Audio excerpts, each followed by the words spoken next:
Assalamualaikum warahmatullahi wabarakatuh. Boleh dengar?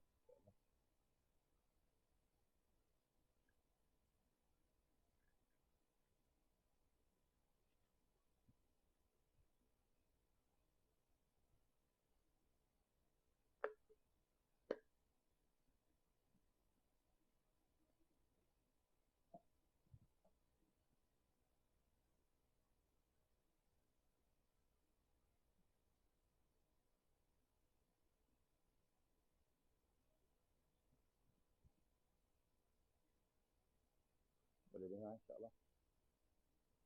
Okay.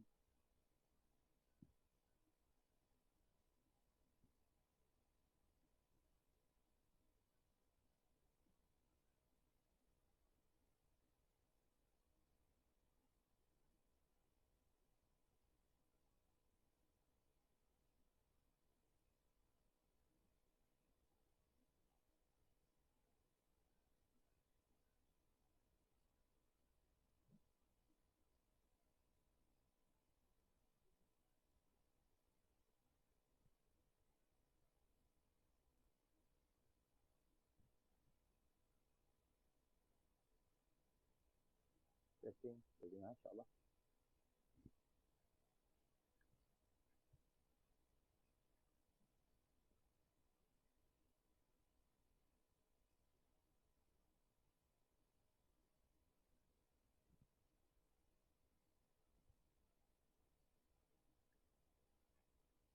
Boleh dengar insyaAllah. Baik.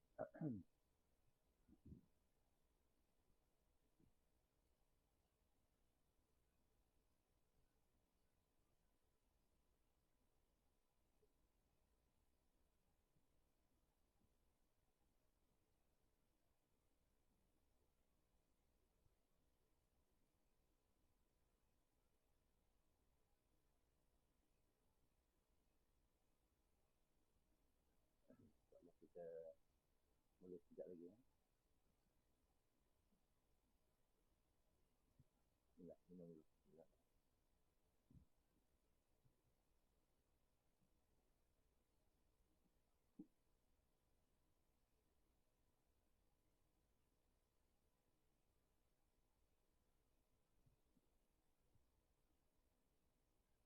Baik, insyaAllah kita mula dengan Al-Quran Al-Fatihah. A'udzubillahi minasyaitonirrajim. Bismillahirrahmanirrahim. Alhamdulillahi rabbil alamin. Ar-Rahmanirrahim. Maliki yaumiddin. Oh, tak dengar suara tu kan?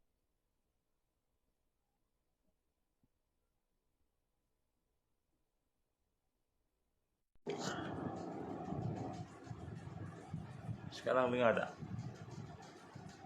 Dengar sekarang? Dengar tak?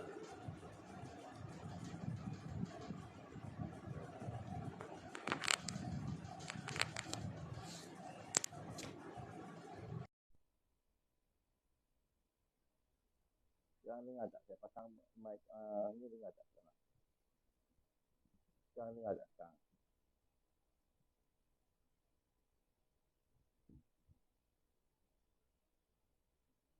Testing, dengar tak sekarang?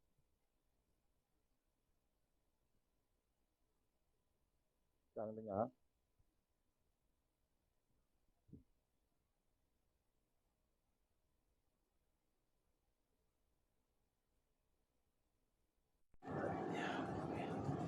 Sekarang dengar sekarang? Sekarang clear tak? Okey, dengar. Dengar kuat ke dengar perlahan? Dengar sharp ke tak sharp? Okey, dengar Okey, alhamdulillah. Baik, kita mula sekali lagi insya-Allah dengan Ummul Quran Al-Fatihah. A'udzubillahi minasyaitonirrajim. Bismillahirrahmanirrahim. Alhamdulillahi rabbil alamin. Ar-Rahmanir-Rahim. Maliki yaumiddin. Iyyaka na'budu wa iyyaka nasta'in. Ihdinas siratal mustaqim. Siratal ladzina an'amta 'alaihim ghairil maghdubi 'alaihim waladdallin. Amin.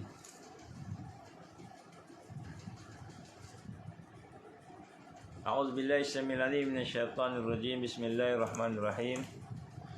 Innal hamdalillah nahmaduhu wa nasta'inuhu wa nastahdi wa nastaghfiruh wa na'udzu billahi min shururi anfusina wa min sayyiati a'malina من يهده الله فلا مضل له ومن يضلل فلا هادي له أشهد أن لا إله إلا الله وحده لا شريك له وأشهد أن محمدا عبده ورسوله قال رب اشرح لي صدري ويسر لي أمري واحلل عقدة من لساني يفقهوا قولي رب زدني علما أما بعد. Assalamualaikum warahmatullahi wabarakatuh. Alhamdulillah. Pertama-tama kita bersyukur kepada Allah Subhanahu Wa Taala. Dengan izin Allah kita diberikan kesempatan pada malam ini untuk sama-sama kita bersiaran dalam satu tajuk yang kita sama-sama cuba menghayatinya, iaitu berkenaan dengan asas-asas kebangkitan akhir zaman. Dan asas-asas kebangkitan akhir zaman ini tajuknya besar dan panjang, jadi kita akan buat secara bersiri. Jadi malam ini lebih kepada mukadimah lah, mukadimah. Dan sama-sama kita ingin buat muhasabah tentang diri kita ini. Sebab sekarang ini kita mendengar macam-macam perkara berlaku dan sedang berlaku dan bakal berlaku.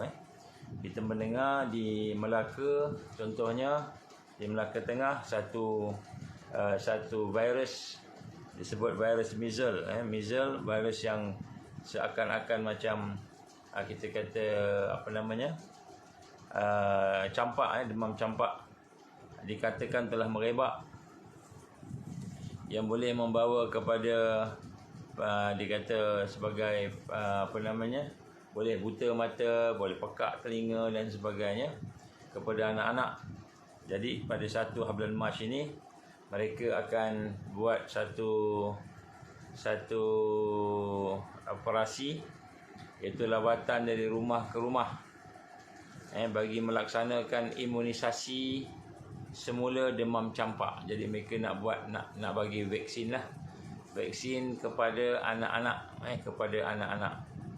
daripada 9 bulan sampai 7 tahun. Disebut sebagai supplementary immunization and activity, yang akan disuntik kepada semua anak-anak umur 9 bulan sampai 7 tahun, kerana digambarkan terdapat kes demam campak ataupun measles di kawasan Melaka Tengah ini, daerah Melaka Tengah. Dan penyakit ini dikatakan berbahaya, boleh menyebabkan kompilasi, hilang pendengaran, hilang penglihatan, boleh juga membawa kematian kepada bayi dan kanak-kanak. Jadi virus ini pula dikatakan demam campak atau measles ini amat pantas merebak melalui air liur dan juga melalui udara, dan juga boleh berjangkit melalui saluran pernafasan. Jadi disebutlah demam campak measles yang akan berlaku, yang sedang berlaku di daerah Melaka Tengah. Maka sebagai kawalan pencegahan, Pejabat Kesihatan daerah Melaka Tengah akan melaksanakan operasi suntikan supplementary immunization activity, iaitu untuk menyuntik semua anak-anak yang mereka dapat jumpa 9 bulan sehingga 7 tahun. Aktiviti itu akan berjalan pada 1 Mac 2023 sehingga 8 Mac. Jadi mereka akan pergi ke rumah ke rumah untuk memberikan suntikan kepada anak-anak. Jadi gerakan ini ada taliannya dan sebagainya. Dia mintalah kerjasama untuk kita sama-sama bawa anak-anak kita. Jadi saya nak menyatakan di sini, sudah mulalah kita nampak virus-virus yang dikatakan merebak. Dulu pun ada demam campak juga measles dan sekarang pun ada demam campak, tapi dia kata yang ni pantas dan sebagainya. Maka yang dia nak ialah meminta supaya buat suntikan. Jadi saya tak nak sebut apa-apalah, cuma saya nak sebut sini, ini contoh perkara yang sedang berlaku sekarang. Begitu juga kita mendengar berbagai perkara yang sedang juga berlaku di merata tempat, yang telah kita tengok kawan-kawan kita buat kajian. Tapi saya tak maulah cerita di FB ni secara langsung. Kita akan cerita di masa pertemuan-pertemuan lah, pertemuan berdepan.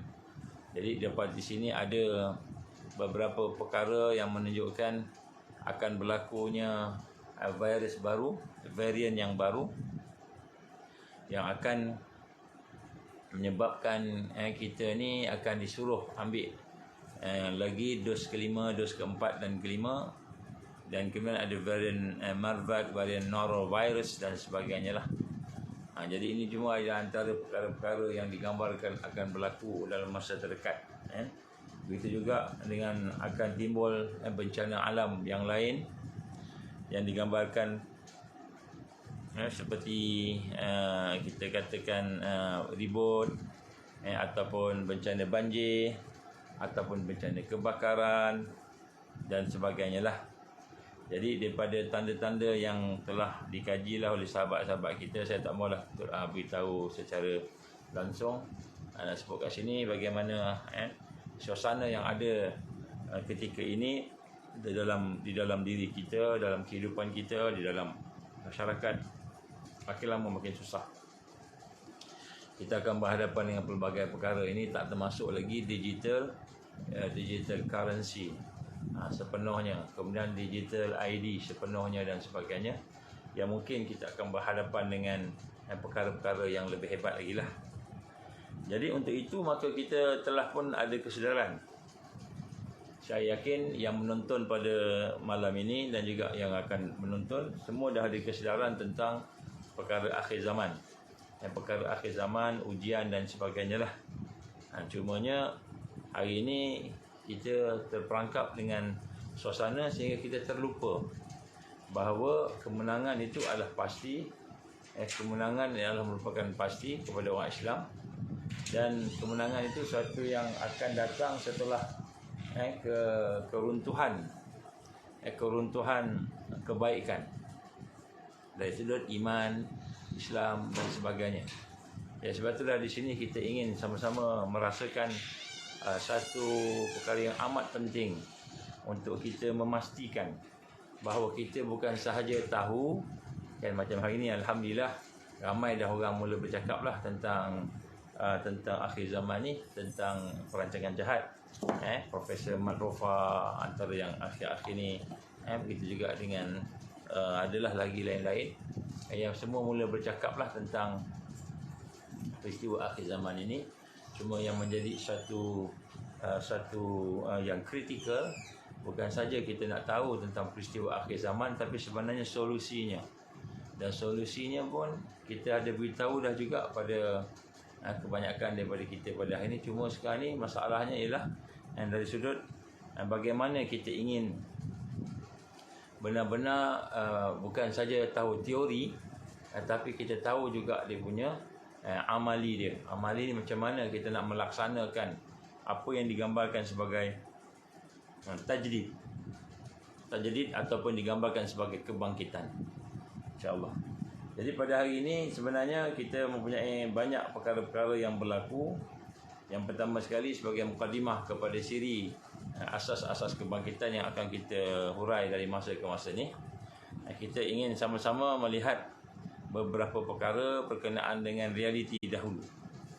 Yang pertama sekali, tuan-tuan, puan-puan, sahabat-sahabat yang dikasihi sekalian, kan, ramai orang sudah mula berkumpul, ramai orang sudah mula bertanya lah, kan, apa nak buat, dan bagaimana nak buat. Semua dah mula rasa panik lah, kan, dengan berbagai perkara yang mula nampak secara jelas, secara terang-terang.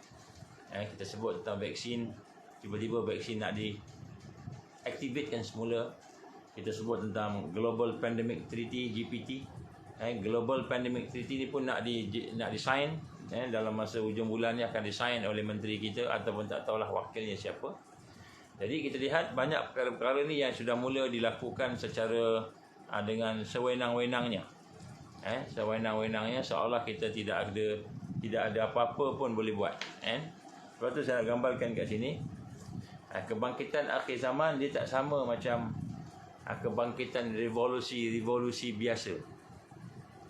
Revolusi komunis contohnya, Di mana mereka telah bangkit dan membuang zar, membuang raja-raja komunis dari Rusia, dan kemudian selepas itu mereka mengganti dengan sistem komunis di Rusia. Dan begitu juga revolusi buruh di Perancis dan sebagainya.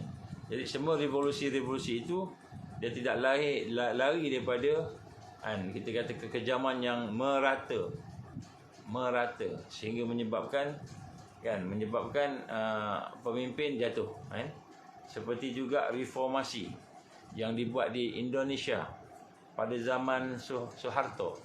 Pada zaman Pak Soeharto itu, bagaimana reformasi juga telah berjaya menjatuhkan Pak Soeharto. Walaupun Pak Soeharto ni tentera yang dan di belakangnya itu semua tentera, tapi jatuh. Dan begitu juga revolusi yang berlaku, contohnya kita kata berlaku di Arab Spring, peristiwa Middle East pun sama juga jatuh. Zainal Abidin daripada Tunisia jatuh, Hosni Mubarak dari Mesir jatuh, dan banyak lagi jatuhlah. Dan kita lihat kenapa jatuh, kerana berlakunya satu kezaliman. Dan kezaliman ini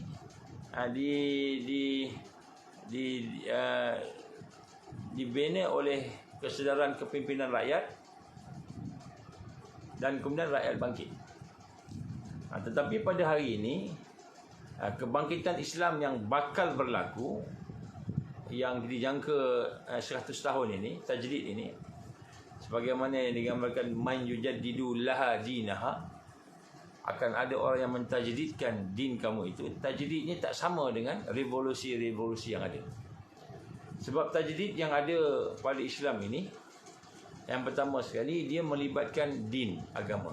Man yujaddidu laha dinaha. Jadi yang pertama sekali tajdidnya itulah tajdid din, tajdid agama. Jadi bila tajdid agama, dia bukan tajdid ekonomi. Dia bukan tajdid dari sudut kita kata tentera, perang, tentera dengan tentera, ataupun tajdid dari sudut kita kata kebuluran, orang tak ada makan, ada makan dan sebagainya. Jadi tajdidnya itu bukan lagi bersifat kemanusiaan, bukan juga bersifat yang digambarkan sebagai macam mana revolusi yang sebelum ni, di mana disebabkan kezaliman fizikal. Sama ada ekonominya, sama ada rajanya, sama ada raja yang zalimnya, diktator yang zalimnya, ataupun sebagainya. Jadi maka rakyat bangkit. Jadi tajdid yang berlaku di akhir zaman ini, yang mana Islam akan bangkit, yang digambarkan oleh Rasulullah SAW, setiap 100 tahun akan ada may yujaddidu laha dinaha, ada orang yang akan mentajdidkan din kamu, din mereka. Maka tajdid ni tak sama. Kita jangan fikir macam demokrasi. Maknanya rakyat bangkit, tak nak undi parti ABC, nak undi parti DEF. Jadi maka jatuhlah parti ABC, DEF naik memerintah. Macam sistem demokrasi. Jadi kebangkitan tajdid Islam bukan macam tu.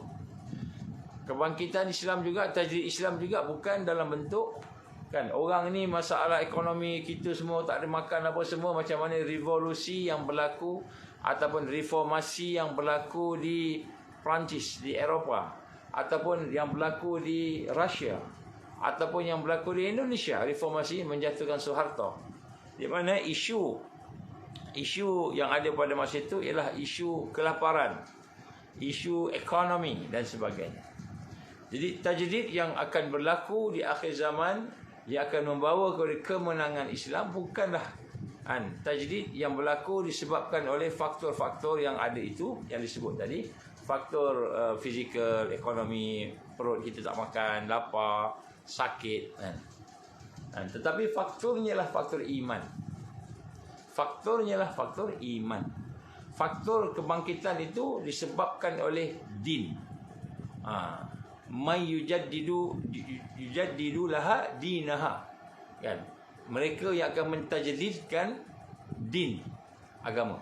Jadi tajdid agama ni tak sama dengan tajdid yang lain. Sebab tu kita nak kena faham sini, bahawa kita ingat Dajjal datang, Dajjal akan sekat kita punya makanan, Dajjal akan sekat kita punya ekonomi.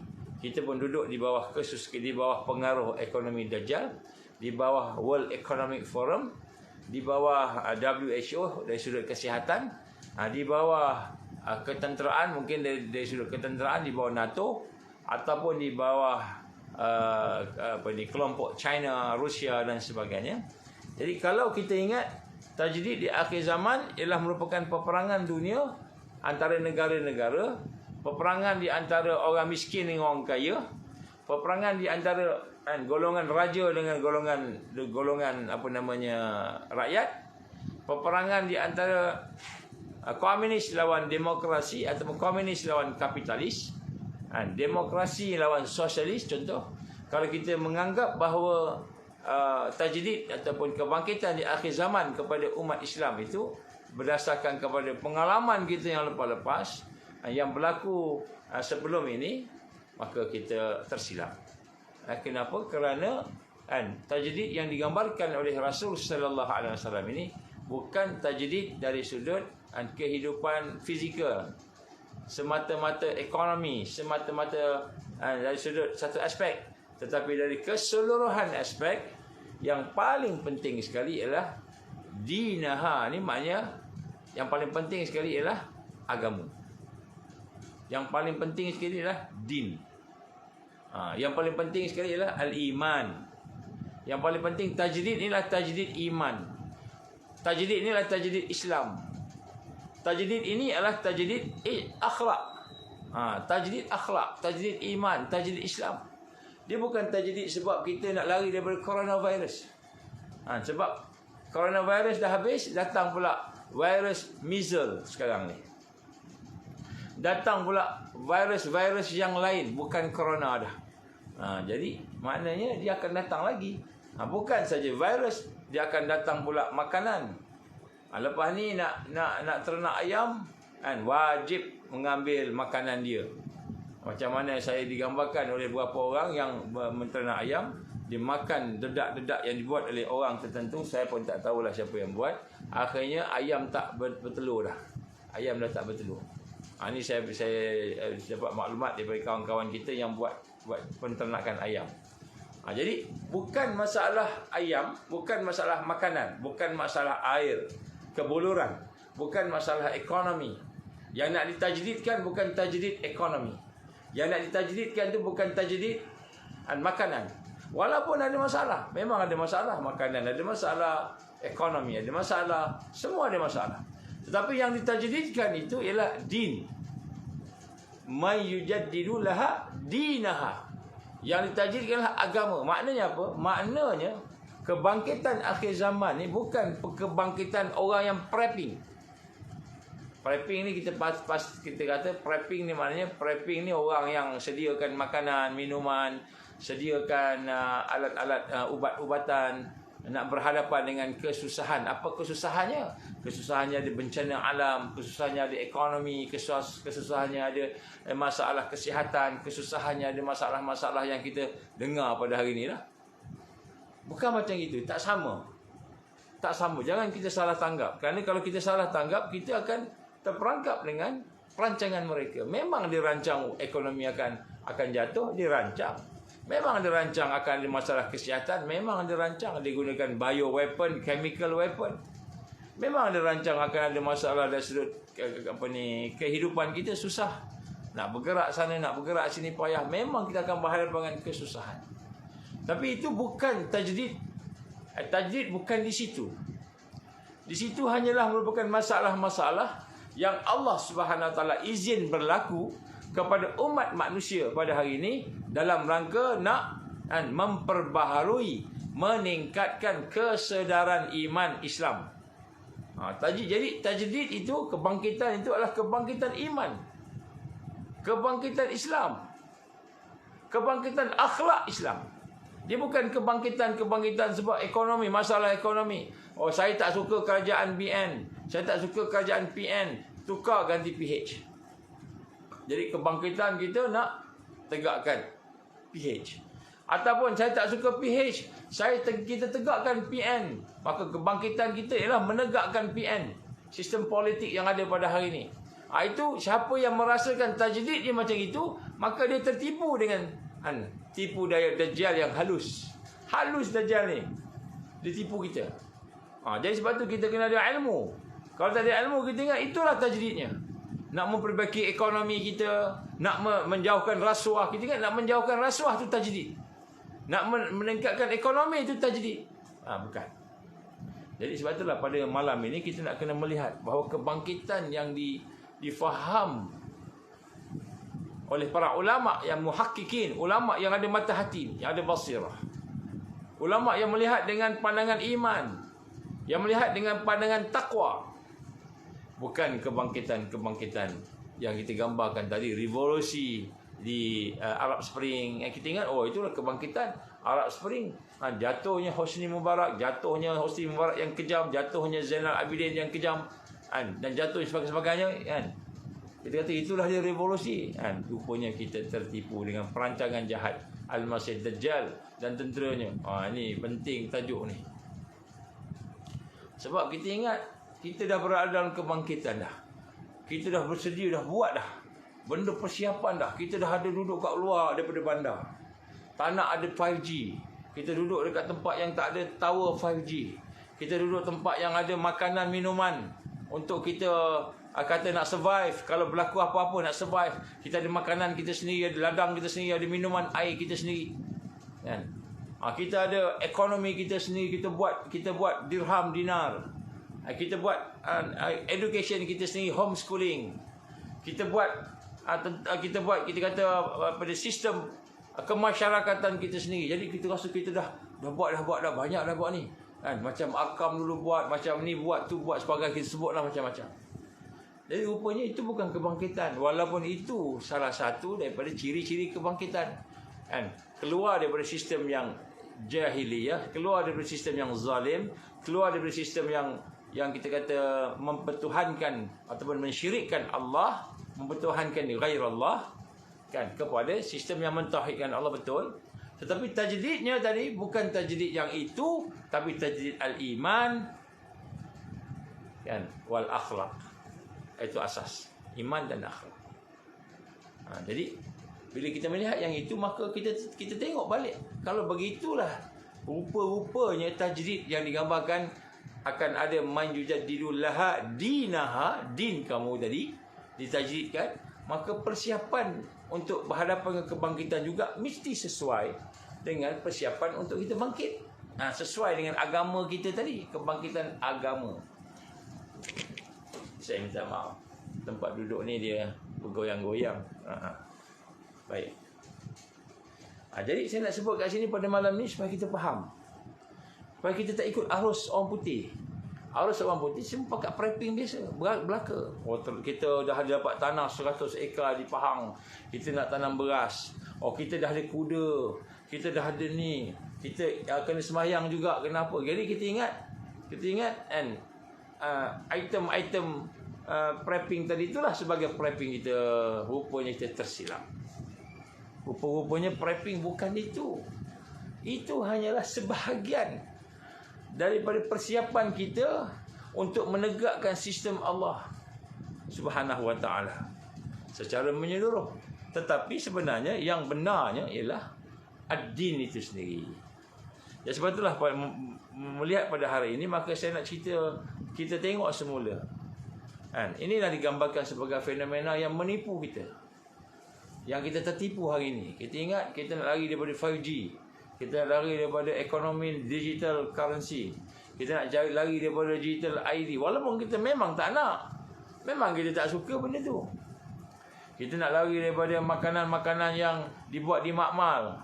Kita nak lari daripada peraturan-peraturan yang zalim.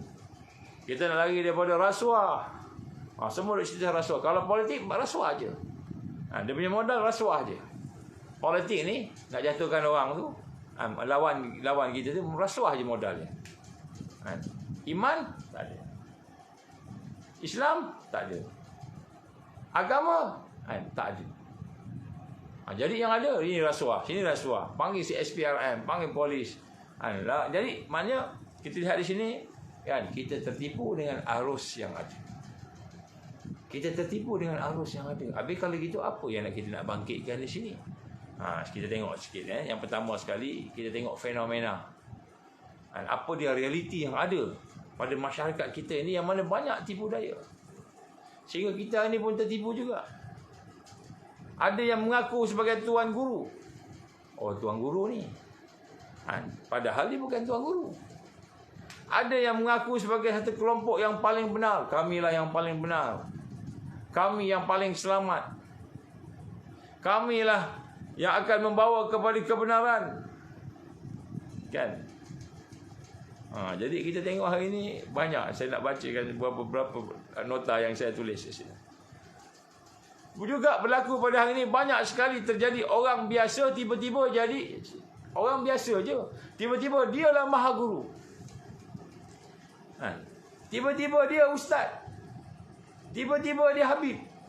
Tiba-tiba dia jadi habib. Tak ada sejarah, tak ada apa, tiba-tiba jadi habib. Tiba-tiba jadi imam, imam besar. Kan? Dan sebagainya. Jadi apa yang ada di dalam masyarakat arus ini, majoriti, tak semua, majoritinya adalah labeling, branding, marketing melalui media massa. Ini kita kena hati-hati. Kita kena hati-hati. Nampak, bagus. Rupa-rupanya ada udang sebalik mi. Jadi rupa-rupanya kebanyakan daripada mereka yang kelihatan sebagai orang alim warak bagainya, termasuklah Habib sebagainya, nampak rupanya labeling saja. Labeling, apa labeling dia? Dia buat video dia buat TikTok dia buat apa bendanya, semualah FB dan sebagainya, buat live dia tu untuk meraih simpati supaya orang ikut dia, ataupun untuk mendapatkan pengaruh. Pengaruh, padahal tidak ada langsung track record kepimpinan dia, tak ada. Dia bukan orang yang membantu masyarakat, dia bukan orang yang turun ke masyarakat, dia bukan orang yang berjuang untuk masyarakat, dia bukan orang yang sanggup mati untuk mempertahankan kebenaran Allah. Dia seorang yang betul-betul teruji dari sudut imannya, masuk penjara ke, kan? Ataupun masuk penjara bukan sebab rasuah, masuk penjara memang sebab dia memperjuangkan Islam, iman contohnya. Tiba-tiba aja muncul di depan kita dengan tenaga yang berbagai-bagai, seolah-olahnya dialah yang membawa barakah, keadilan dan kesejahteraan. Dialah pula juara keadilan, dialah pula juara barakah, rahmat Allah bersama dia, dialah pula kesejahteraan. Ya, sebab tu Nabi gambarkan kepada kita. Saya nak bawa supaya kita faham realiti ni. Nabi SAW menggambarkan kepada kita, saya baca maknanya, hadis riwayat Muslim. Pada akhir zaman akan muncul pembohong-pembohong besar yang datang kepada kamu dengan membawa berita-berita yang belum pernah kamu dengar dan belum pernah didengar oleh ayah kamu. Bapa kita pun tak pernah dengar. Kerana itu jauhkanlah diri daripada mereka agar mereka tidak menyesatkan kamu dan memfitnah kamu. Hadis riwayat Imam Muslim. Jadi Nabi gambarkan maknanya apa? Maknanya hari ini arus yang dibentuk bukan daripada kesedaran Islam yang sebenar. Al-wa'yun as-sahih disebut. Bukan daripada kesedaran yang sebenar. Kan? Kesedaran Islam yang sebenar. Bukan daripada perjuangan yang sebenar. Tapi hanya berbentuk label-label. Kalau dulu modelnya artis. Kalau dulu modelnya bola sepak. Dia kata sportman. Tapi sekarang modelnya orang dah rasa kosong ni, maka modelnya ialah agama. Maka dia pun cerita pasal agama dan sebagainya. Maka di sinilah kita lihat banyak perangkap-perangkap ada di depan kita ni. Daripada syaitan, melalui media, arus perdana, melalui tokoh-tokoh yang menyesatkan, pendakwah-pendakwah neraka Allah, ulama yang cintakan dunia, ulama yang duduk di bawah pengaruh penguasa-penguasa, di bawah pengaruh pemimpin. Dia alim, ada PhD, tapi cakap dia sama dengan cakap pemimpin yang jahil. Pemimpin tu jahil. Dia ikut pemimpin tu. Pemimpin tu tak tahu pun. Kan? Dia ikut. Malahan dia sebut pula hadisnya, ayatnya supaya kena dengan apa yang digambarkan oleh pemimpin tersebut. Termasuk jugalah pertubuhan-pertubuhan yang merosakkan pun banyak. Pertubuhan-pertubuhan yang merosakkan. Jadi sebab tu saya nak gambarkan sini. Kan, bagaimana keadaan kebangkitan yang dimaksudkan tajdid di akhir zaman ini bukan prepping. Walaupun prepping itu tak salah, dan prepping itu memang kita ada masa kita kena buat. Tetapi tajdid bukan prepping.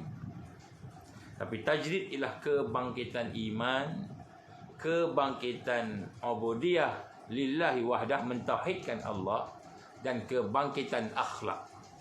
Di mana daripada tiga ini akan menuju kepada kebangkitan yang lain. Seterusnya semua naik. Ekonominya apa semua naik. Dia kena betul-betul macam tu baru betul. Kalau tidak, kita hanya akan mengikut kebangkitan Dajjal. Kita akan sekali dengan Dajjal. Besok Imam Mahdi keluar. Kalau Imam Mahdi keluar besok, kita melawan Imam Mahdi. Sebab kita nampak Imam Mahdi tak betul. Kenapa tak betul? Imam Mahdi lawan sistem. Imam Mahdi lawan orang yang membantu kemanusiaan. Tiba-tiba dia ni bantu kemanusiaan, bagi makanan, bagi minuman, bagi ubat, bagi. Imam Mahdi lawan dia. Tak betul Imam Mahdi ni. Kenapa? Yang ni bagi makanan, yang ni bagi minuman, yang ni bagi pertolongan kepada manusia, kemanusiaan. Tapi Imam Mahdi ni duk lawan ni pengganas. Kita lawan Imam Mahdi pula.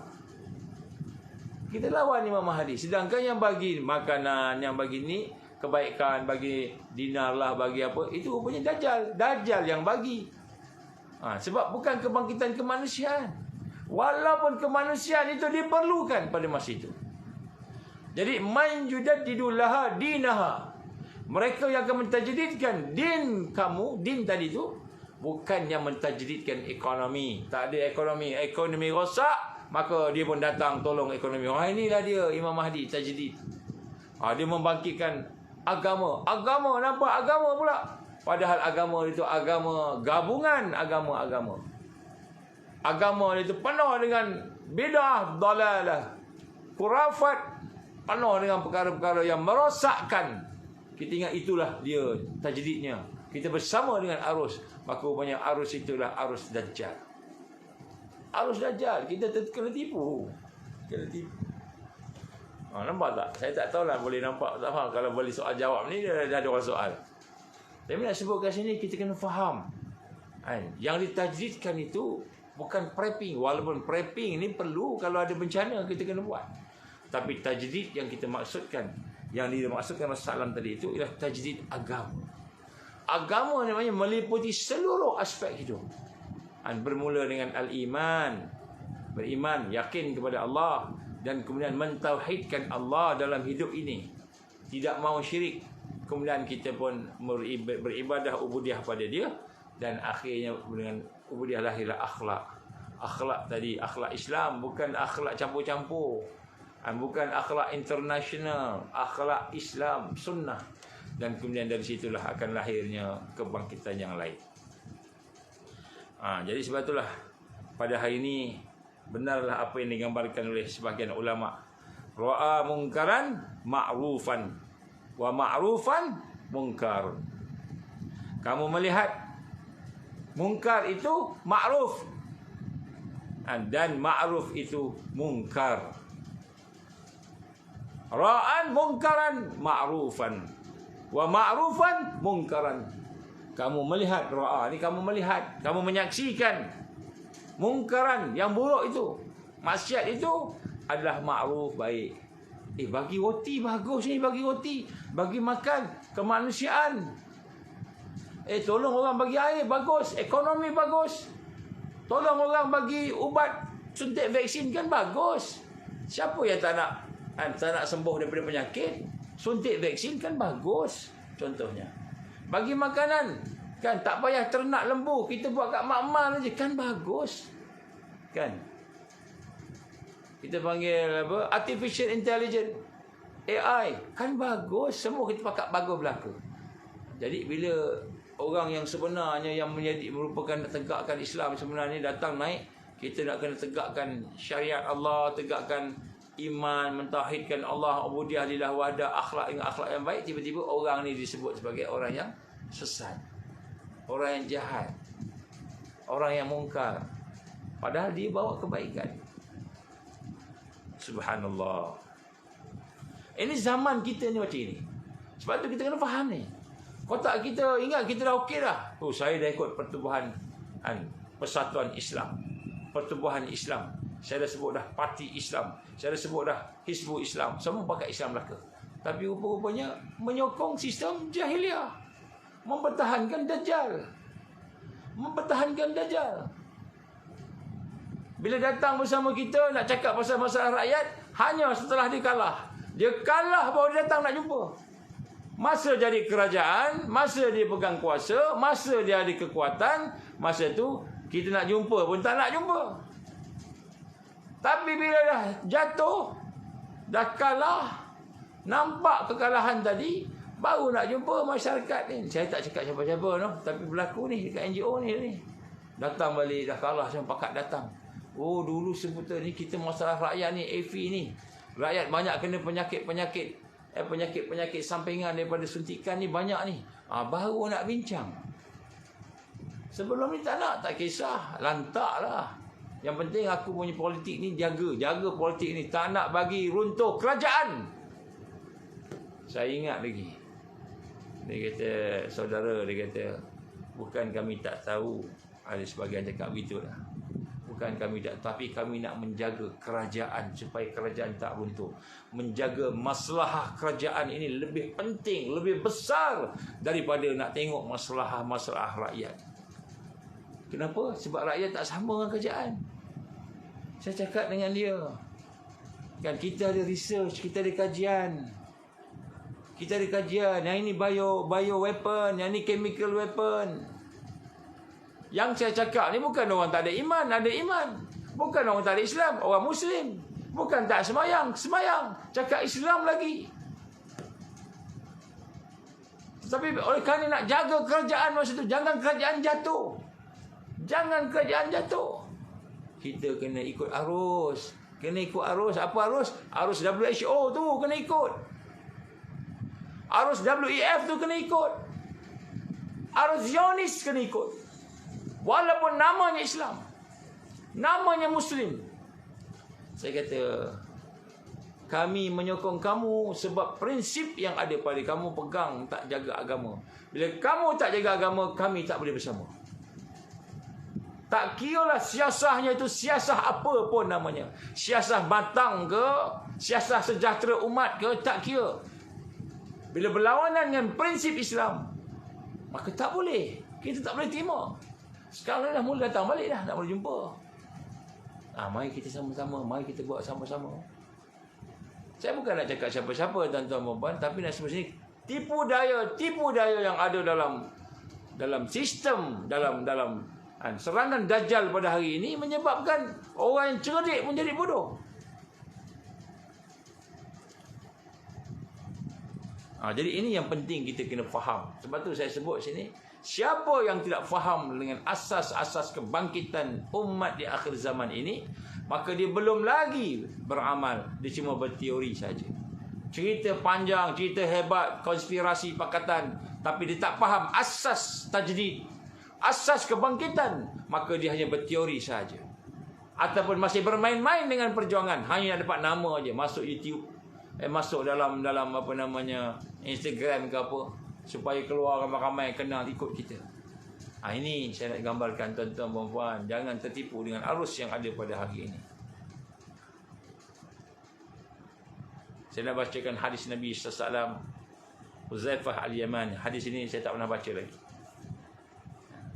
Hadis ini diriwayatkan oleh Imam At-Tirmizi dalam Babul Fitan, juga Imam Ahmad dalam musnadnya Al-Ansar, kemudian musnad Huzaifah al-Yaman.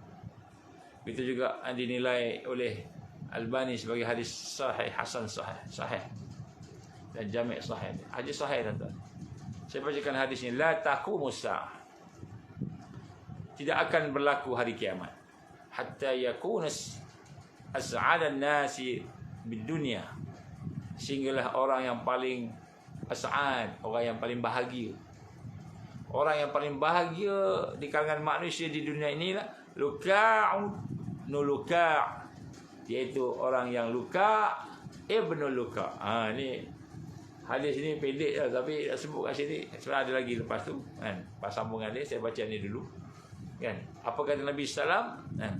Tidak akan berlaku kiamat, la taqumus sa'ah hatta yakuna as'adan nas fid dunya, sehinggalah orang-orang yang paling bahagia di dunia ini adalah Luka' ibnul Luka'.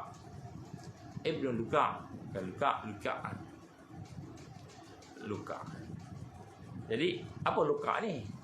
Siapa dia orang yang Luka' ni dikatakan bahagia, yang paling bahagia ni siapa Luka' ni?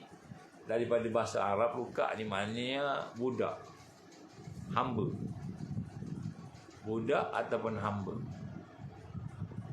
Jadi budak ataupun hamba ni dalam bahasa lain kita sebut hamba ni maknanya orang yang rendah, yang hina, dan orang yang bodoh. Bukan saja hina, bodoh. Bukan saja hina, bodoh. Jadi kadang-kadang perkataan luka' ini juga digunakan untuk anak kecil. Maknanya anak kecil tak berakal, orang tak berakal, orang yang tak ada apa-apa, budak kecil je tu. Budak kecil yang tak tahu apa-apa, yang tak ada fikir, itu luka'.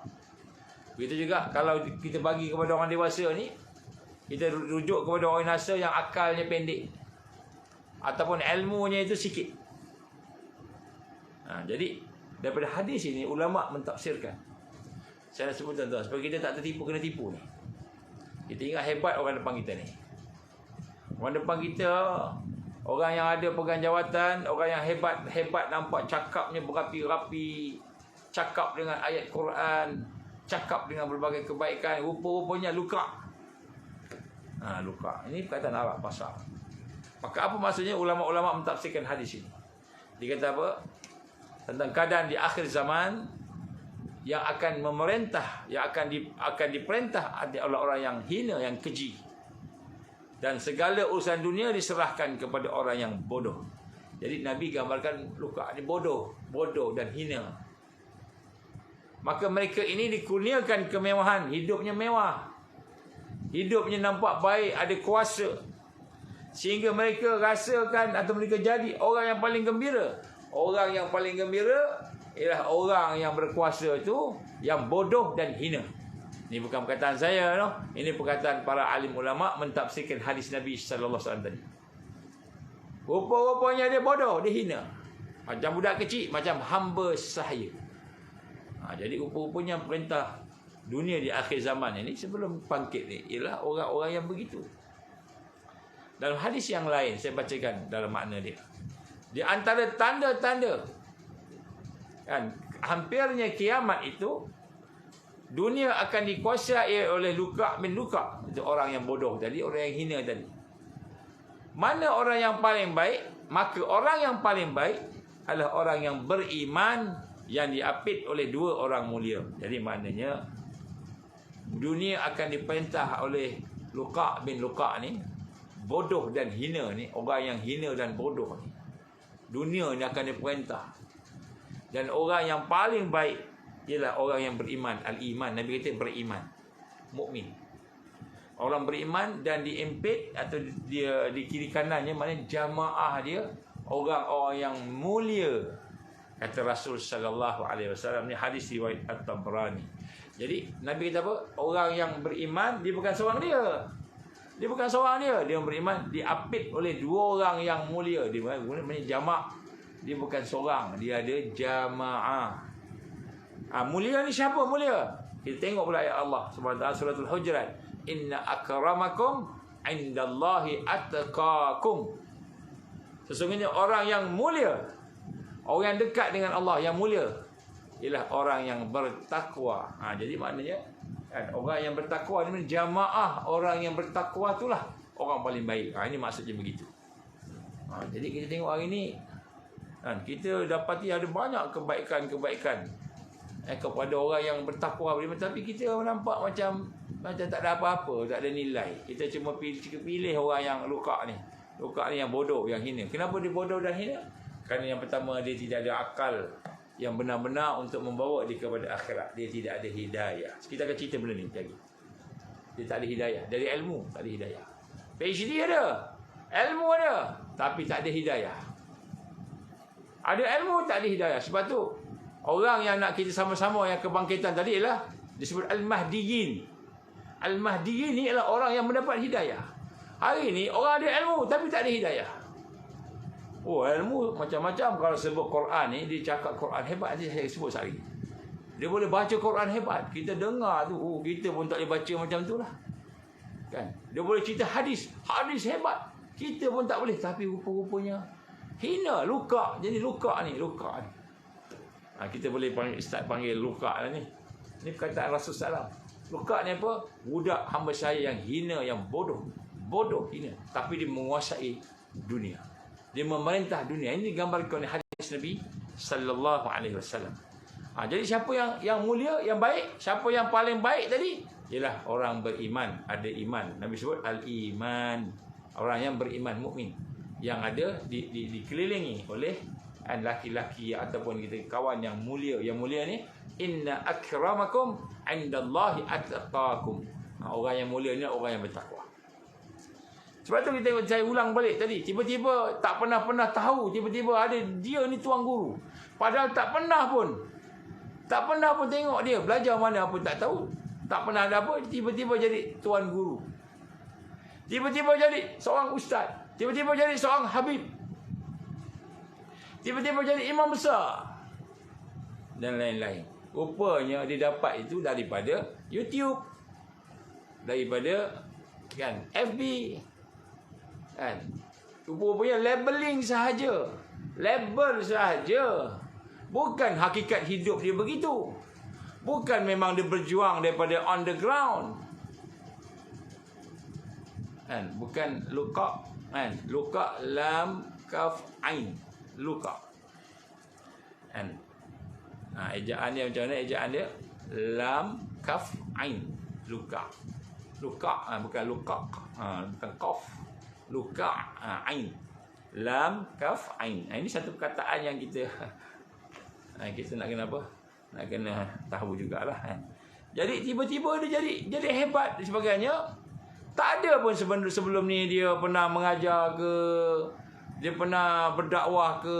Sebelum dia dikenali tu, sebelum dia dikenali dekat TV, dekat media apa semua, dia pernah berdakwah, pergi sana sini, tolong orang, buat macam-macam kan. Memang betul-betul on the ground punya orang lah. Memang betul-betul ada history. History dia apa? History dia orang yang sentiasa berdakwah, sentiasa mengajar, orang tak kenal pun. Tapi lama-lama kenal kan. Itu lain lah. Macam contoh Ustaz Azhar Idrus contoh kan. Ustaz Azhar Idrus tu kan, orang tak kenal dulu, dia dah mengajar dah mengajar, dah belajar sebagainya. Akhir sekarang dah terkenal. Terkenal memang dia ada background macam itu. Ini tiba-tiba jadi pencetus ummah. Tak tahu dari mana. Tiba-tiba keluar kat TV, menang pencetus ummah. PU. Tiba-tiba jadi da'i. Sebelum ni tak pernah pun berdakwah. Contohnya, saya tak cakap pada siapa-siapa tu. Saya cuma nak sebut sini. Digambarkan bahawa yang ada pada mereka hanyalah meraih simpati je. Meraih pengaruh je. Bukan betul-betul ada rekod kepimpinan.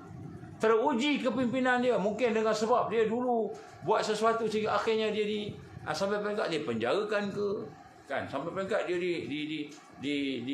dimusuhi oleh musuh Islam contohnya.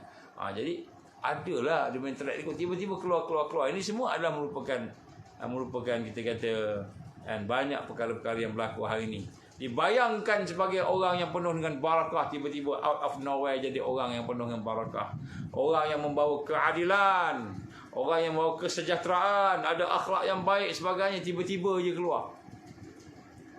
Ini adalah digambarkan dalam hadis Nabi SAW tadi saya baca. Pada akhir zaman akan muncul pembohong-pembohong besar yang datang kepada kamu dengan membawa berita-berita yang belum pernah kamu dengar dan belum pernah ayah kamu dengar sebelumnya. Maka jauhilah mereka agar mereka tidak menyesatkan kamu dan tidak memfitnahkan kamu. Jadi ada perangkap-perangkap. Sebab itu kita lihat hari ini arus yang ada hari ni kita ingat, oh Islam ni begini. Rupanya Islam yang sebenar adalah Islam yang bagaimana yang Nabi tunjuk kepada kita. Sallallahu alaihi wasallam, bagaimana Islam mesti bermula dengan iman. Islam bermula dengan iman. Islam bermula dengan dakwah imaniyah, tarbiyah imaniyah. Rupanya kebangkitan tu bermula kat situ. Rupanya kebangkitan tu bermula mentauhidkan Allah. Kita mentauhidkan Allah, tak mau mensyirikkan Allah. Rupanya kat situ. Rupanya kita tengok kat situ. Tajdid may yujaddidullaha dinaha. Orang yang akan mentajdidkan agamanya. Agama. Bukan kebangkitan kita nak prepping sana, prepping sini. Bukan kata prepping itu salah. Saya tak cakap prepping salah. Tapi itu bukan kebangkitan. Itu reaksi. Reaksi daripada bencana alam. Reaksi daripada bencana alam. Kita pun prepping sini, prepping sana. Macam orang putih yang tak ada agama. Sebenarnya prepping ni orang putih lagi excellent daripada kita. Dia buat macam-macam straw yang ada filter. Kita baru nak belajar buat filter, tapisan dengan guna batu dan arang dan apa kan. Dia dah buat straw ada filter. Straw ada filter. Jadi ini yang digambarkan. Baik, contoh. Jadi sebab itulah kita lihat kelompok.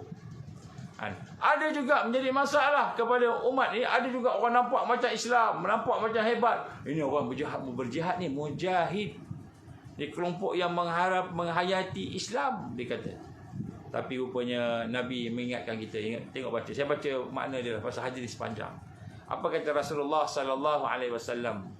Dari kelompok orang ini, kata Rasul sallallahu alaihi wasallam, siapa dia? Dzul Khuwaisirah dan Khuwaisirah dari Bani Tamim An-Najdi, Najdi, akan muncul orang yang pandai baca Quran. Jadi Nabi kata ada satu kelompok ni daripada golongan ini, daripada Najd ini akan boleh baca Quran, hebat baca Quran, tetapi tidak sampai melepasi kerongkongan mereka.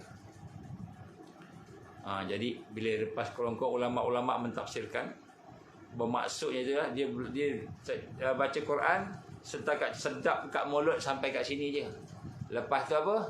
Lepas tu tak masuk ke hatinya, dia tak boleh menghayatinya, tak boleh tadaburnya, tidak betul-betul menghayati, memasukkan dalam kehidupan dia. Bahkan mereka membunuh orang-orang Islam. Mereka bunuh orang Islam ni, berlaku ni ISIS yang ada, dia bunuh orang Islam. Rupanya ISIS ni tentera upahan Amerika yang cipta. Kita ingat dia lah yang menjadi mujahidin, yang menjadi hebat. ISIS ni rupanya dia tentera upahan Amerika. Hillary Clinton telah mengeluarkan dia punya data dia, fakta dia. Sebenarnya ISIS ni kami yang cipta, kata Hillary Clinton. Amerika yang cipta. ISIS ni tentera upahan, tapi berjanggut, berserban, berjubah, kan, nampak macam Islam, takbirnya Allah Akbar, Allahu Akbar. Tapi ni golongan orang yang baca Quran tak sampai ke rongkong. Setakat ni ya. Kenapa? Rupa-rupanya dia tidak ada iman. Nampak macam semangat, nampak macam hebat. Kita pun anak-anak muda kita nak ikut. Pakai bendera hitam, kan, macam bendera ISIS juga. La ilaha illallah Muhammad Rasulullah. Buat bendera hitam, pakai semua. Niat dia nak tiru ISIS tu. Sedangkan ISIS tu golongan-golongan askar upahan Amerika. Bahkan mereka membunuh orang Islam. Saya ada cerita-ceritanya, kisah-kisah yang sahih yang saya dapat daripada kawan-kawan yang berada di Middle East, yang menggambarkan tentang perkara yang berlaku. Saya first hand, saya bercakap dengan antara mereka yang terselamat daripada serangan ISIS ni. ISIS bunuh Sunni dia bunuh, Ahlus Sunnah wal Jamaah dibunuh. Dan kemudian mereka pergi menyembah berhala. Mereka pergi bersama penyembah berhala. Dia sama dengan orang menyembah berhala ni, musyrik. Contohlah, mereka keluar dari Islam seperti panah yang meluncur daripada busurnya. Dia keluar Islam macam itu je. Tidak mustahil, sebab ada di kalangan mereka yang merupakan CIA agent. Seandainya aku masih ada dan berjumpa dengan mereka, akan aku musnahkan mereka seperti mana kaum Ad dimusnahkan. Ini Nabi SAW kata apa? Kalau dia jumpa dengan grup ni, aku akan musnahkan grup ni. Itu Nabi SAW sebut. Ini hadis riwayat Imam Muslim sahih. Jadi bukan main-main. Jadi kita nampak, inilah kebangkitan ni. Inilah kebangkitan ni. Kebangkitan ni kita kena macam gini, kena tegas, kena kasar dengan orang tua kita kasar. Apa ni pak cik? Baca kunut ni pasal apa? Tahlil ni apa? Ni semua bid'ah. Kan baca Yasin malam Jumaat ni semua bid'ah. Keras. Dia memahami hadis-hadis dan memahami Quran dengan makna yang lahir saja, makna yang tersurat kat situ. Dia ambil sebiji-sebiji. Sebab tu disebut mazhab Zahiri. Antaranya lah dipanggil gitu gelaran. Jadi kalimat di sini menunjukkan mereka yang membaca Quran tetapi tidak sampai melewati, membatasi kerongkongan itu, maknanya itu secara majaz, secara kiasan. Secara kiasan je. Maknanya dia baca Quran tak lepas daripada kerongkong ni. Maknanya digambarkan tidak sampai ke hati. Hati tak rasa. Bismillahirrahmanirrahim. Qul huwallahu ahad. Allahus samad. Kita dengar dia baca, hebatnya. Tapi setakat lidah, taranum sedap aja, suara sedap je sampai kerongkongan sahaja, tapi tak lebih, kata Nabi. Tak masuk ke hati, tak menjiwai. Yang penting mereka membaca Al-Quran tetapi tidak mempunyai akhlak. Akhlakul karimah, akhlak yang mulia. Dengan orang tua bantai je, dengan kita pun bantai je. Dia bukan tahu ni. Ni tak betul ni. Kenapa? Ini apa ni, bid'ah. Bid'ah ni dalalah, bid'ah ni sesat. Sesat ni masuk neraka. Macam itu. Macam itu je. Kalau nak kuat sikit lagi, dia kata apa? Bid'ah tu dia kata, kalau kuat sikit, ini adalah merupakan, dia kata orang-orang yang sesat, kafir terus, terus apa? Terus boleh dibunuh. Ini berlaku di Iraq. Jadi sebab tu nak sebut kat sini bagaimana keadaan orang-orang yang nampak hebat, nampak kuat beragama sampai bunuh orang. Sedangkan Nabi gambar apa? Aku diutuskan untuk menjadikan akhlak yang, membina akhlak yang mulia. Ni ingat hadis Nabi SAW. Apa kata Nabi SAW? Siapa-siapa yang bertambah ilmunya tapi tidak bertambah hidayahnya. Ilmu bertambah, PhD dalam hadis, PhD dalam usuluddin, tapi akhlaknya, ya Allah, bila kutuk orang, kutuk habis-habis. Bila hentam orang, hentam habis-habis. Akhlaknya, ya Allah, ya Rabbi, dia bantai, dia kata, kamu ni buat ni ada hadis apa tak? Ada hadis tak? Kamu taklid dengan Syafi'i, tolak mazhab Syafi'i ni bid'ah. Kenapa? Sebab Syafi'i ni buat satu yang baru, Nabi tak buat. Kita kena ikut Nabi direct. Contohnya begitulah. Tak semua orang begitu, tapi ada sebahagiannya keras. Jadi akhirnya ilmu bertambah. Siapa-siapa yang bertambah ilmunya tetapi tidak bertambah hidayahnya. Hidayah ni maknanya apa? Hidayah ni maknanya sesuatu yang menyentuh hati dan kemudian menjadikan dia berilmu yang bermanfaat, lahir akhlak. Maka dia sebenarnya bertambah jauh daripada Allah puluhan tahun. Makin jauh, makin jauh, makin jauh. Ilmu bertambah. Kenapa ilmu bertambah? Dia rujuk kat Syekh Google. Dia belajar dengan tuan guru Google. Dia belajar dengan media massa. Kan? Asy-Syekhul media massa. Syekhul Kabir media massa. CNN. Kan? Macam-macam lah. Kan? Kemudian dia belajar dengan movie. Tengok movie, dia belajar kat situ. Ni semua dia belajar. Daripada game, dia belajar kat game. Jadi belajar, ilmu bertambah. Boleh cerita, boleh hafal semua. Tetapi hidayah tidak bertambah. Buktinya, ada ilmu tapi buat maksiat. Maksiat bertambah. Maksiat kekal, tak boleh nak buang. Sombong, takbur, ujub. Ilmu ada tapi tidak boleh diamalkan, tidak bermanfaat. Ini semua tanda-tanda hidayah tidak bersama. Hidayah tidak bersama. Jadi ini juga antara suasana arus yang ada pada hari ini. Orang nak Islam, dia nampak dia kuat dengan janggutnya, dengan jubahnya, dengan serbannya. Bukan kita salahkan orang berjanggut, berjubah, berserban, tidak. Tapi nak sebut di sini, ni golongan-golongan yang digambarkan Khawarij daripada zaman dulu. Orang terkeluar. Jadi inilah. Dia tak kenal Allah, tidak ada ma'rifatullah. Sebut ma'rifatullah ni, dia kata kita guna akal aja. Akal aja kita tengok sesuatu tu berlaku dengan sains, dengan fakta sains, maka kita pun ikut. Tuan-tuan perempuan, setiap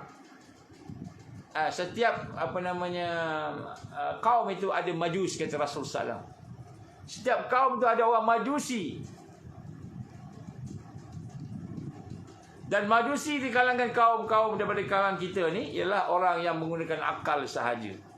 Sains. Orang yang guna sains aja, tak guna iman dia, tak guna kan apa yang ada dalam Quran, dalam hadis, tak nak guna, dia guna sains, itu majus. Nanti saya baca hadis tu. Hadis tu lama dah saya baca. Nanti saya bawa balik. Majus. Majus ni orang majusi. Menyembah api. Ini menyembah api. Illuminati. Illuminati ni cahaya. Cahaya. Jadi sains ni Illuminati yang menerangi. Jadi majus. Betul kata Rasulullah SAW. Orang yang hanya mengambil akal sahaja. Ra'yi tadi. Dia fikir logik aja. Dia fikir logik aja. Apa logik dia? Rasulullah SAW tidak kan membaca Yasin, tidak membaca Quran pada jenazah. Rasul kata, Rasul tak buat, tak pernah buat. So boleh tak kita buat? Tak boleh buat. Kenapa? Rasul tak buat, siapa buat bid'ah? Contoh. Ni guna akal je. Akal je. Sebab apa? Tak ada hadis kata Rasulullah baca Yasin. Baca Fatihah dekat mayat. Tak ada hadis ke? Tak ada. Maka kata bid'ah, siapa buat bid'ah? Baca Yasin bid'ah, tahlil bid'ah, dia kata. Tapi ada tak hadis Nabi yang lain menyatakan kalau kita ada depan mayat, kita meraung, kita menangis melolong-lolong, sedih sangat, sampai kita mencela Allah, maka Nabi kata apa? Jangan buat macam itu, nanti akan mayat terseksa. Dengan sebab kita meraung-raung tu, mayat terseksa. Jadi Nabi gambarkan, kalau meraung-raung mayat terseksa, ada kesan pada mayat. Kalau dia baca Fatihah, agaknya ada kesan baik tak pada mayat?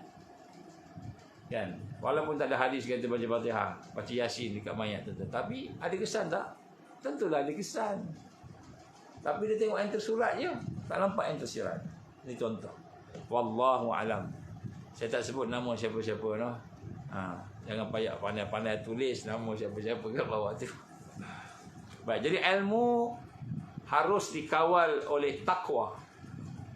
Ilmu mesti ada takwa. Takwa tu datang daripada hidayah Allah. Jadi maknanya sebut kat sini hidayah Allah tu. Hari ni orang ikut arus ilmu ya. Oh, siapa dia? Ini doktor, al-ustaz, al-fadil, sahibus samahah, al-fadil, tuan guru, ustaz, doktor.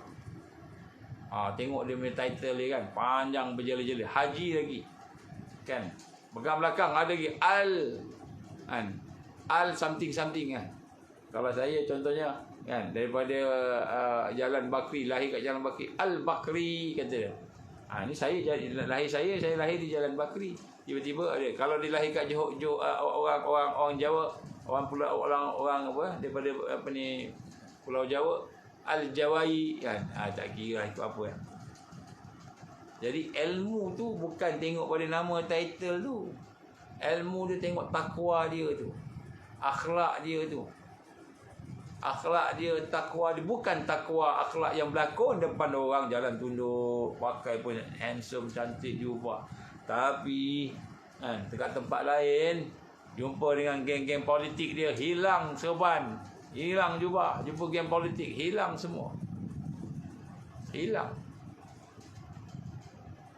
Hilang semua sekali. Main golf lagi hilang. Topi, kopiah jadi apa? Jadi topi.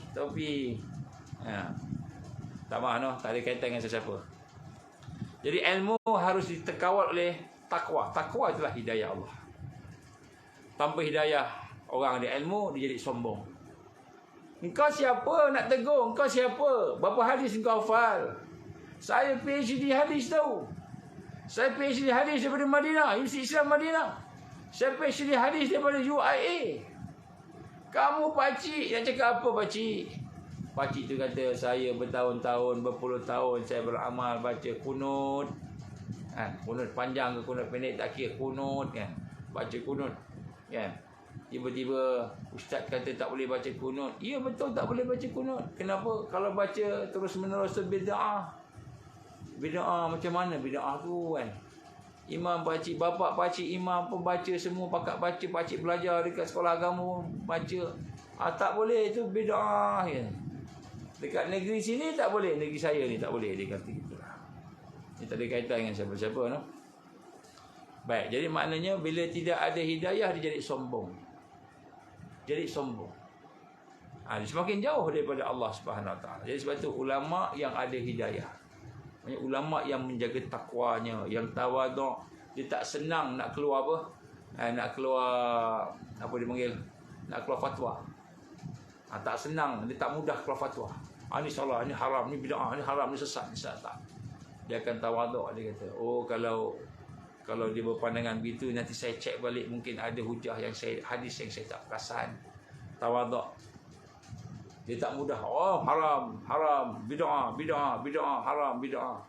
Ini semua adalah golongan-golongan yang keras tadi.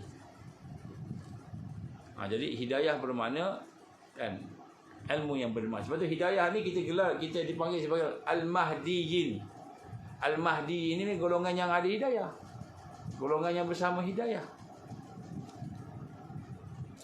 Satu hadis Nabi sallallahu alaihi wasallam. Jadi sebut realiti ni supaya kita tak terpengaruh. Saya minta maaf ada orang kata saya nak ikut satu kumpulan ni bagus, sekian dia kata. Tapi kumpulan ni tak boleh.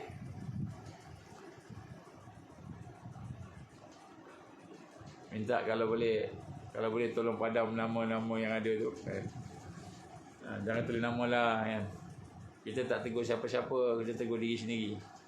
Jadi tak payahlah tulis nama-nama insya-Allah noh. Supaya tidak timbul pula fitnah. Sesama kita tak nak pecah dah pecah banyak dah. Saya mohon tolong delete lah nama-nama kalau tulis kan. Tak kira lah nama siapa, sakit hati macam mana pun jangan tulis. Tulis dalam hati je kan. Jadi Rasulullah sallallahu alaihi wasallam telah bersabda akan muncul. Ni arus. Ni arus juga. Akan muncul kelompok firqah daripada umat aku ini yang pandai baca Quran, baca Quran yang hebat. Di mana kamu lihat bacaan kamu tidak ada apa-apa boleh dibandingkan bacaan mereka. Kita ni bacaan memang tak boleh lawan lah. Hebat dia, kita ni orang kampung je, tak pandai baca. Dia orang Arab, sekolah Arab, pergi belajar ke Arab kan. Demikian pula dengan solat anda, solat kita banding dengan solat mereka. Hebat solat dia. Hebat solat dia. Jika puasa dibandingkan puasa mereka, kita jauh kalah.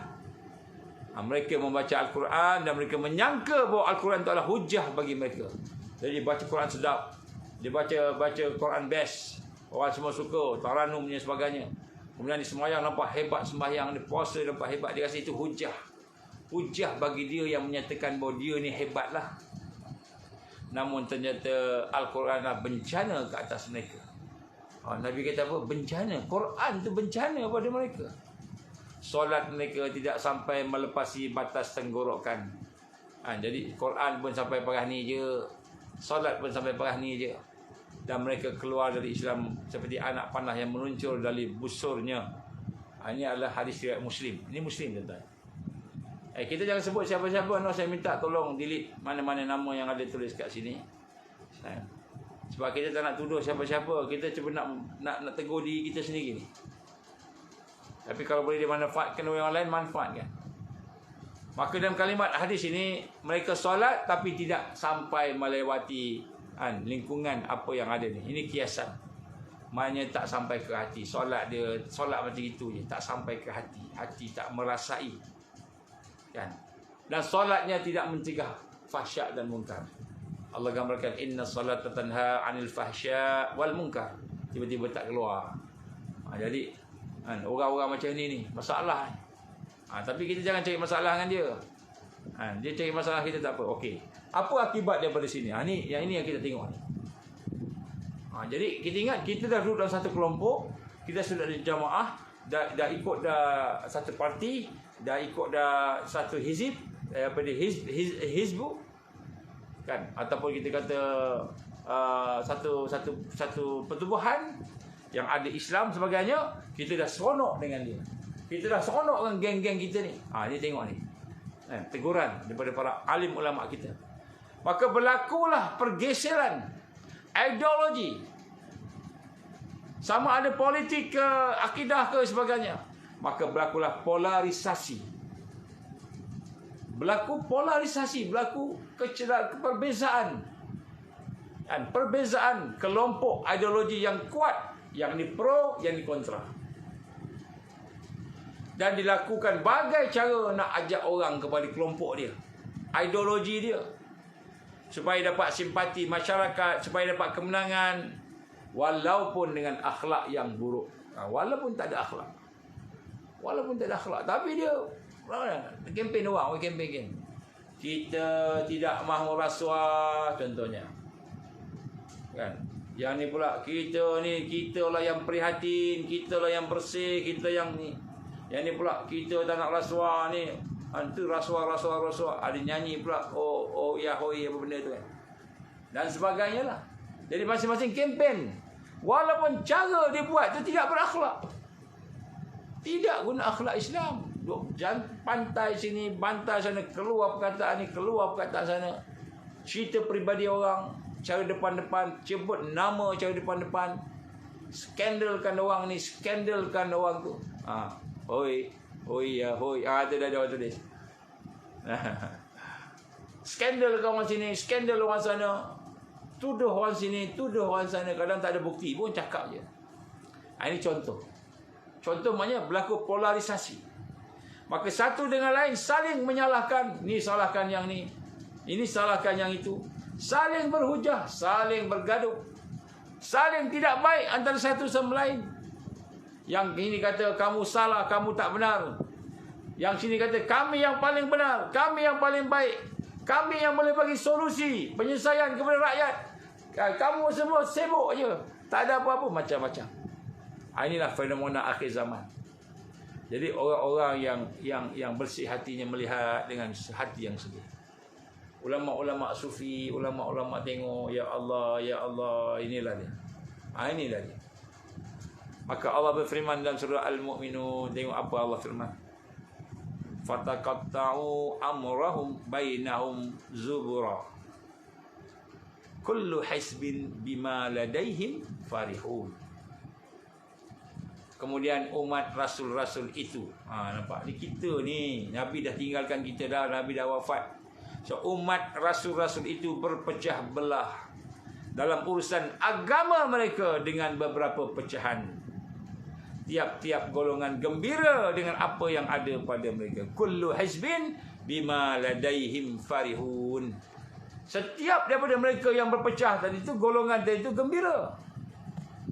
Oh, kita lah kumpulan yang terbaik. Kita lah ada, kita banyak tarbiyah, yang kita banyak dakwah, yang kita banyak ulama bersama kita, yang ini pula kita banyak orang muda bersama kita, yang ini pula kita banyak undi, yang ini pula macam-macam. Masing-masing bergembira masing-masing dengan kumpulan masing-masing, sedangkan hakikatnya umat berpecah. Hakikatnya berpecah. Kita gembira dengan geng kita, rupa-rupanya umat berpecah. Bukan tak boleh gembira dengan geng kita, sama-sama mestilah gembira. Tapi hakikatnya umat berpecah, kita tak perasan. Inilah arus yang ada pada hari ini. Kita ingat, oh okey dah, aku bersama grup aku. Ni grup janggut panjang. Yang ini grup serban tebal. Yang ini grup jubah pula. Jubah pula ada color-colornya. Yang ini grup pakai bush jacket. Yang ini grup pakai kopiah.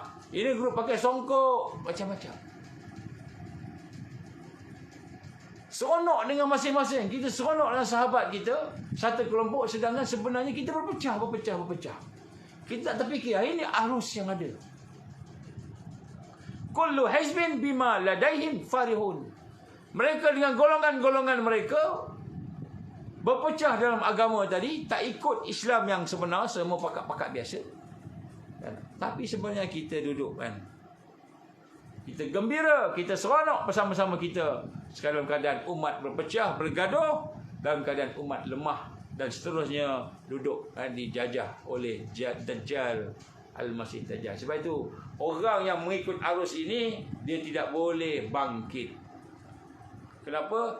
Dia berada dalam keadaan lemah, kelemahan yang kuat, dan kemudian dia melemahkan lagi. Tak pernah terfikir nak berbaik-baik dengan orang lain. Tak pernah berfikir nak kerjasama dengan orang lain. Ya, kita ada benda yang kita tak sependapat, tak apa. Tapi kita ada objektif yang lebih besar. Apa objektifnya? Mardatillah, mendapat redha Allah. Al-ikhlas fil amal, ikhlas dalam beramal. Tak apalah, saya tak pegang jawatan, saya akan tolong kamu. Dan kamu pula dah pegang jawatan, janganlah tengok skandal dengan orang. Dah ada kuasa, skandal orang aja kerja dia. Saya minta maaf, tak ada kaitan dengan siapa-siapa. Tapi kita nampak realiti yang ada pada hari ini. Jadi nak sebut kat sini, masing-masing merasai, oh rupanya hebat kumpulan kita ni. Kumpulan kita ni, jamaah kita ni hebat. Tapi rupanya ummah masih berpecah. Ummah masih lemah. Kita kena kembali kepada asas-asas kebangkitan yang dimaksudkan oleh Rasulullah sallallahu alaihi wasallam. Yang dimaksudkan rasa tadi apa? Kebangkitan din. Kebangkitan din. Tajdid din agama. Ini adalah merupakan perkara-perkara yang penting. Sebab itu tuan-tuan berhormati Allah, ya, rupa-rupanya kita ni akan difilter oleh Allah. Kita akan ditapis. Jadi yang nak bangkit ni tak semua orang. Walaupun nampak Islam, walaupun nampak hebat, walaupun nampak baik, tak menentang rasuah, menangkap orang yang rasuah. Walaupun nampak hebat agamanya, ilmunya, tetapi rupa-rupanya semua kita semua akan berada dalam tapisan Allah Subhanahu wa taala. Jadi orang yang akan bangkit ni bukan semua orang. Namanya Islam dah. Nama pertubuhannya dah Islam dah. Tapi rupanya Allah akan tapis. Dan hanya orang yang layak saja akan berada bersama-sama. Bagaimana tapisan Allah? Antara contoh yang paling mudah, simple, contohnya yang kita dijelaskan dalam Al-Quran. Contohnya Suratul Baqarah ayat 249. Panjang ayat ni, saya baca dia punya makna lah. Iaitu tentang peristiwa tentera Talut dan tentera Jalut. Talut ni yang bersama dengan Nabi Allah Daud alaihissalam, ayahanda kepada Nabi Allah Sulaiman. Talut Jalut ni jahiliah lah, geng jahat lah gitulah. Maka ketika Talut membawa bala tenteranya, nampak dengar Allah gambarkan. Maknanya Talut ni dah ada bala tentera dah. Dah ada bala tentera, bukan sikit tentera Talut ni, puluh ribu. Setengah riwayat menggambarkan 70,000 tentera Talut ni. 70,000. Maka ketika Talut membawa bala tenteranya, dia berkata, Allah akan menguji kamu dengan sebuah sungai. Tengok ni. Kisah ni kita akan ditapis. Allah akan uji kamu dengan sebuah sungai. Kita akan lalu sungai ni, nak jumpa Jalut ni. Maka siapa yang meminum airnya, siapa yang haus tak minum air, maka dia tidak akan meminumnya kecuali dengan menceduk dengan tangannya saja, sekali ceduk. Sekali ceduk dengan tangannya minum. Itulah pengikut aku, kata Talut. Kata Talut. Tetapi mereka meminumnya kecuali sebagian kecil di antara mereka. Jadi tapi tentera yang 70,000 tadi tu, 10,000 lah, semua pokok minum. Kenapa minum? Dah panas terik. Tekak dah kering, panas terik. Kan? Panas terik. Tekak dah kering, haus. Lalu kat sungai, Talut kata minum satu cedok je. Maka dia kata tidaklah minum kecuali sedikit di kalangan mereka dengan satu cedok tadi tu. Maka ketika Talut dan orang-orang beriman bersama menyeberangi sungai, jadi bila orang yang minum sikit tu menyeberangi dengan Talut, maka orang yang minum banyak tu, minum banyak kata, kami tak kuat lah, kami tak nak lawan Jalut lah, Jalut tu hebat, tenteranya hebat, kami tak kuat. Nampak? Ini Allah tapis.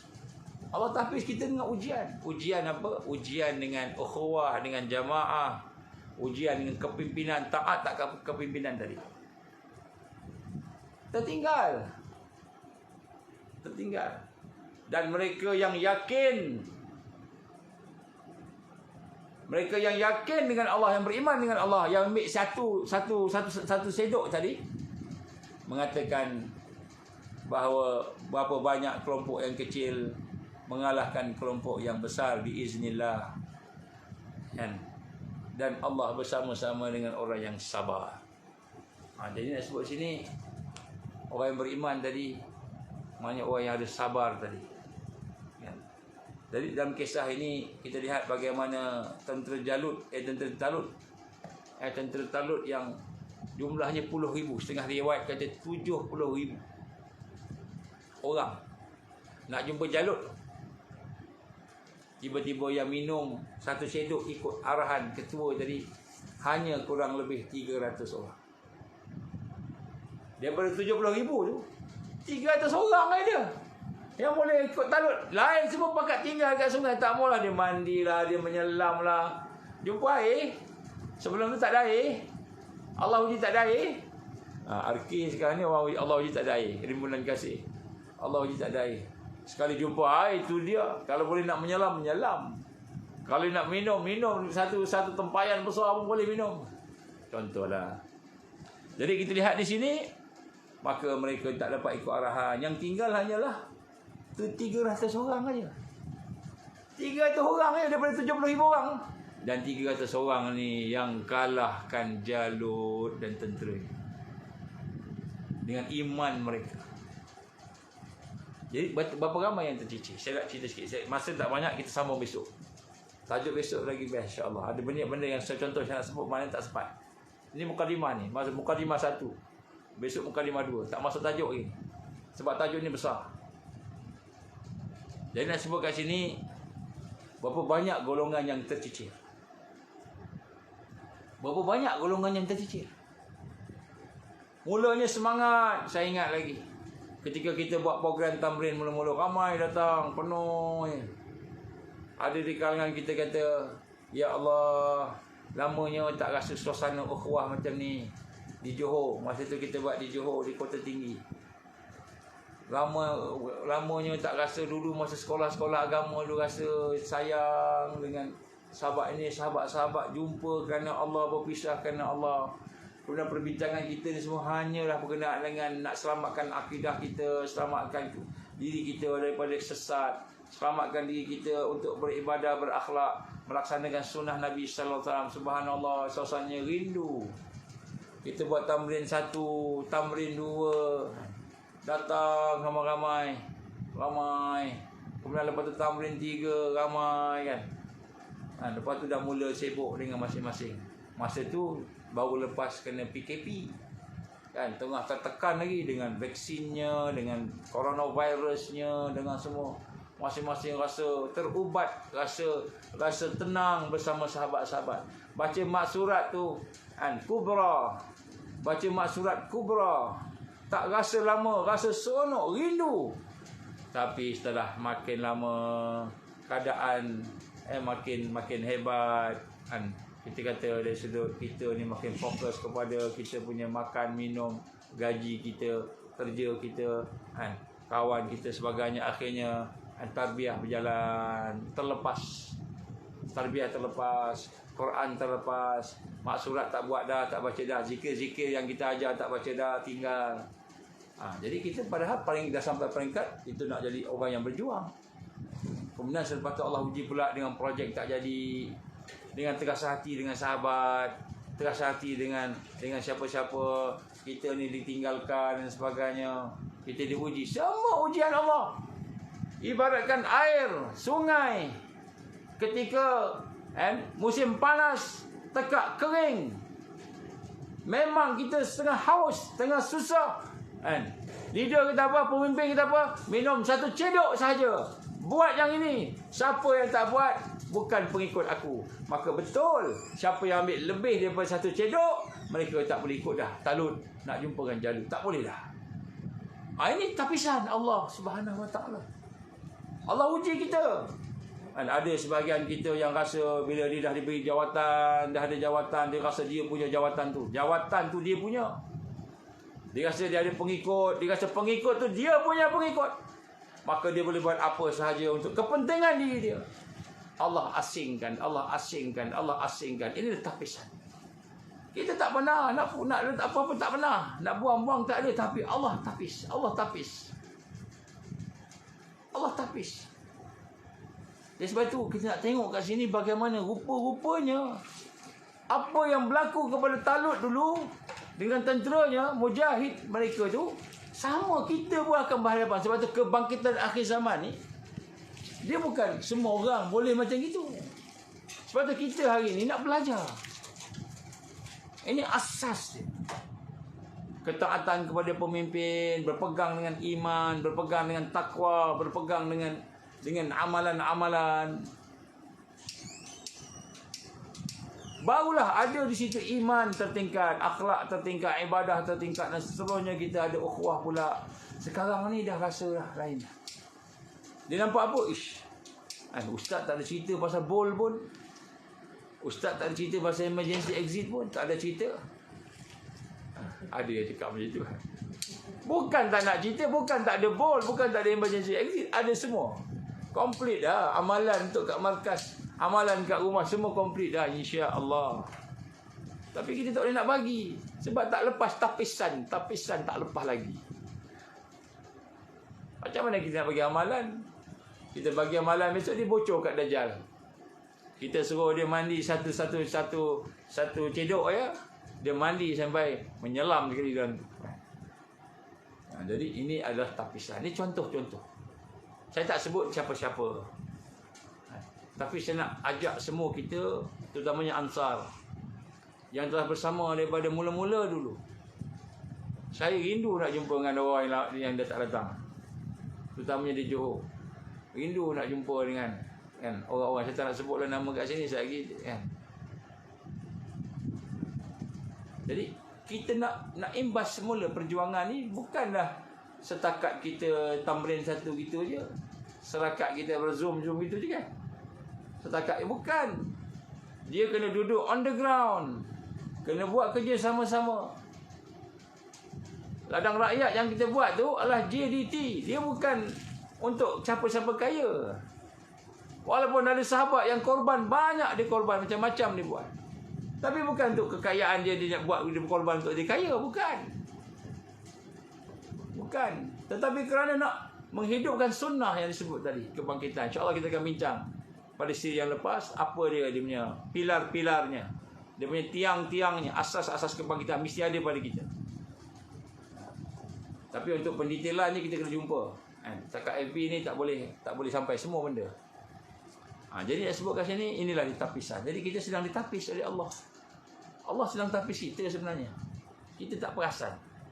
Kita ingat okey dah dah ada, dah okey dah, semua dah boleh tanam ni, dah boleh, dah ada pengetahuan, dah tahu, dah kenal sahabat, kita boleh tarik sahabat keluar.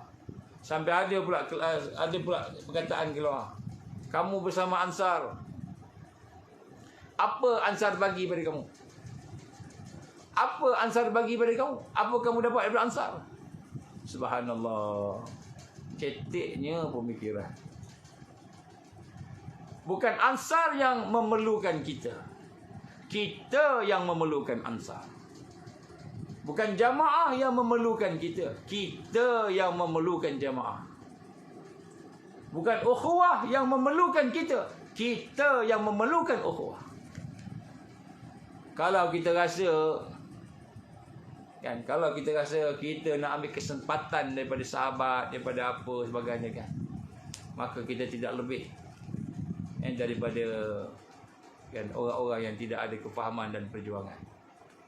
Jadi sebab tu nak kena nampak ni, sebagai mukadimah ni saya nak cerita senario sikit lah. Senario sikit, supaya kita nampak rupanya yang kita buat ni semuanya jihad, dakwah dan tarbiyah. Semuanya JDT. Semuanya sunnah. Nak tanam pokok pun sunnah, sebab Allah suruh kita berusaha. Nabi perintah kita beramal. Dan tanam pokok bukan supaya kita kaya, tanam pokok supaya kita boleh berkhidmat pada din Allah. Bertani, berniaga, bekerja. Kita nak keluar daripada ikatan-ikatan kan, kegelapan jahiliah kepada cahaya Islam. Itu sebenarnya. Ini baru orang yang berfikiran dan merasa begini baru boleh bangkit. Baru boleh bangkit. Kalau tidak, macam mana kita nak bangkit? Kalau makan kuih bangkit boleh, bangkit tak boleh. Jadi ramai yang tercicir. Ramai yang tercicir. Malahan sebenarnya kita memang dapat dah kita kata petunjuk-petunjuk Allah. Ramai, ada beberapa orang yang akan tercicir tu, dah dapat dah petunjuk Allah, tapi tak boleh buat apalah. Allah tak pilih. Cuma hari ni, malam ni, kalau ada di kalangan kita yang masih lagi ingat ukhuwah kita kerana Allah, iman kita tu memang betul-betul kerana Allah, ukhuwah kita betul-betul kerana Allah, maka kita berjumpa dan berpisah kerana Allah. Mari sama-sama kita patah balik kepada suasana yang kita faham. Suasana yang sekarang ni mungkin kita jauh ada macam sibuk dengan kerja kita ke, sibuk dengan apa ke, macam-macam, tak kira lah apa alasannya pun. Maka kita nak kena jadikan prioriti kebangkitan ummah di akhir zaman ni satu yang penting.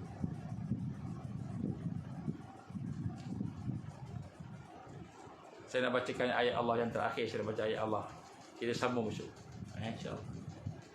Allah berfirman dalam surah Al-Kahfi, wasbir nafsaka ma'al ladina yad'una rabbahum bil ghadati wal 'ashi yuriduna wajha wa la ta'du 'aynaka 'anhum turidu zinatal hayatid dunya wa la tuti' man aghfalna qalbahu 'an dzikrina wattaba'a hawa wa kana amruhu furta. Sadaqallahu azim. Ini ayat ni saya nak tutup dengan ayat ni. Surah Al-Kahfi. Dan bersabarlah engkau, itu Muhammad, bersama orang-orang yang menyuruh Tuhannya pada pagi dan senja, pada pagi dan petang, dengan mengharapkan keredaan Allah, dan janganlah kedua mata kamu berpaling daripada mereka kerana mengharapkan perhiasan kehidupan dunia, dan janganlah engkau mengikuti orang yang hatinya telah kami lalaikan dari mengingati kami serta menuruti keinginannya, dan keadaannya sudah melewati batas, melampaui batas. Sadaqallahul azim. Ini surah Al-Kahfi. Jadi sebagai mukadimah kita sebut sini, kita kena bersabar bersama dengan orang yang menyeru kepada Allah. Paginya, petangnya, baca masyurat sama-sama, berzikir pada Allah, mengagungkan Allah, dan bersama-sama menolong. Dan jangan kita berpaling daripada orang yang beriman, yang soleh tadi. hanya kerana kita nak tengok dunia. Maka sesungguhnya kita sekiranya berpaling tadi, maka kita akan bersama dengan orang yang lalai, orang yang mengikut hawa nafsunya, orang yang melampaui batas. Tuan-tuan, puan, sahabat-sahabat sekalian, ingat di akhirat nanti, di padang mahsyar nanti, bila Allah bangkitkan kita, Allah akan bangkitkan kita berkelompok, berjamaah. Allah tak akan bangkitkan kita sendiri-sendiri. Allah akan bangkitkan kita berjamaah.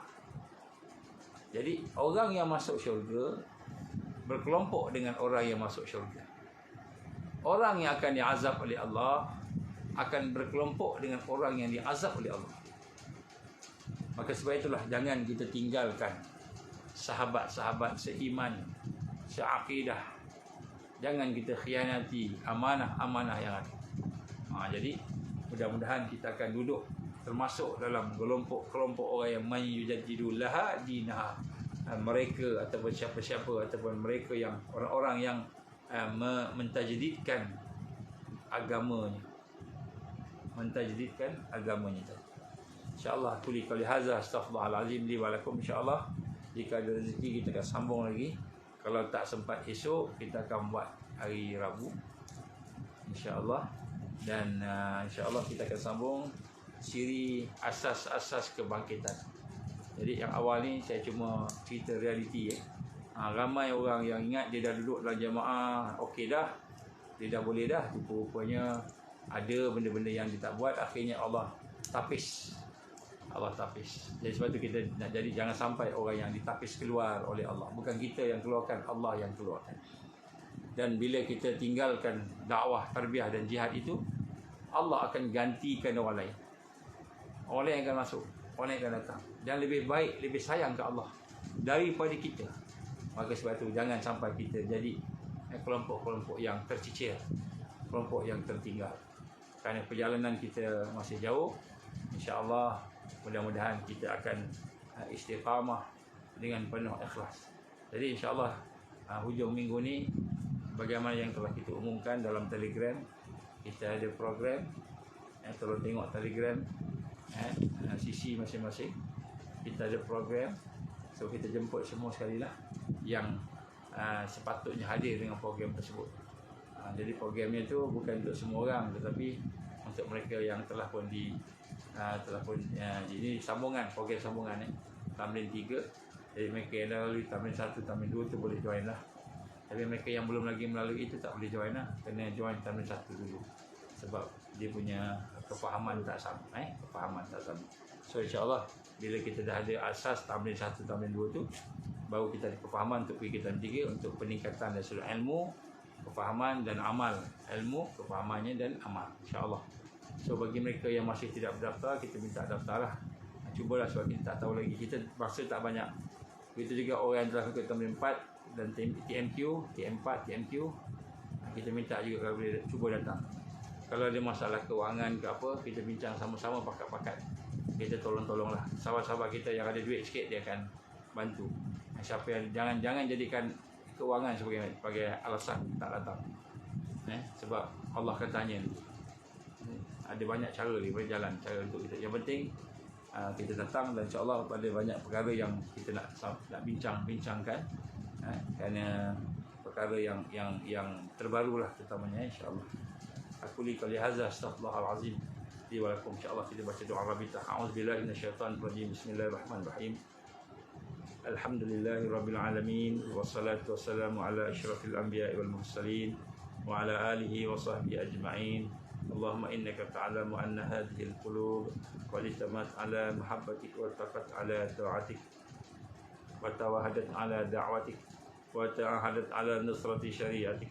وَاثِكِ اللَّهُمَّ رَابِطَتَهَا وَلِمُدَّهَا وَلِهَا سُبُلَهَا وَامْلَأَهَا بِنُورِكَ الَّذِي لَا يَخْبُو وَشَرَ صُدُورَهَا بِفَيْضِ الْإِيمَانِ بِكَ وَجَمِيلِ التَّوَكُّلِ عَلَيْكَ وَأَهْلِهَا بِمَعْرِفَتِكَ وَأَمِتْ عَلَى شَهَادِ فِي سَبِيلِكَ يَا اللَّهُ إِنَّكَ نِعْمَ الْمَوْلَى وَنِعْمَ النَّصِيرُ رَبَّنَا أَتِمْ لَنَا نُورَنَا وَاغْفِرْ لَنَا إِنَّكَ عَلَى كُلِّ شَيْءٍ قَدِيرٌ رَبَّنَا آتِنَا فِي الدُّنْيَا حَسَنَةً وَفِي الْآخِرَةِ حَسَنَةً وَقِنَا عَذَابَ النَّارِ وصلى الله على سيدنا محمد وعلى آله وصحبه وبارك وسلم. سبحان ربك رب العزة عما يصفون والسلام على المرسلين والحمد لله رب العالمين. سبحانك اللهم وبحمدك أشهد أن لا إله إلا أنت أستغفرك وأتوب إليك. بسم الله الرحمن الرحيم والعصر إن الإنسان لفي خسر إلا الذين آمنوا وعملوا الصالحات وتواصوا بالحق وتواصوا بالصبر. InsyaAllah ada peluang kita jumpa hujung minggu ni insyaAllah. Wabillahi taufiq wal hidayah. Assalamualaikum warahmatullahi wabarakatuh.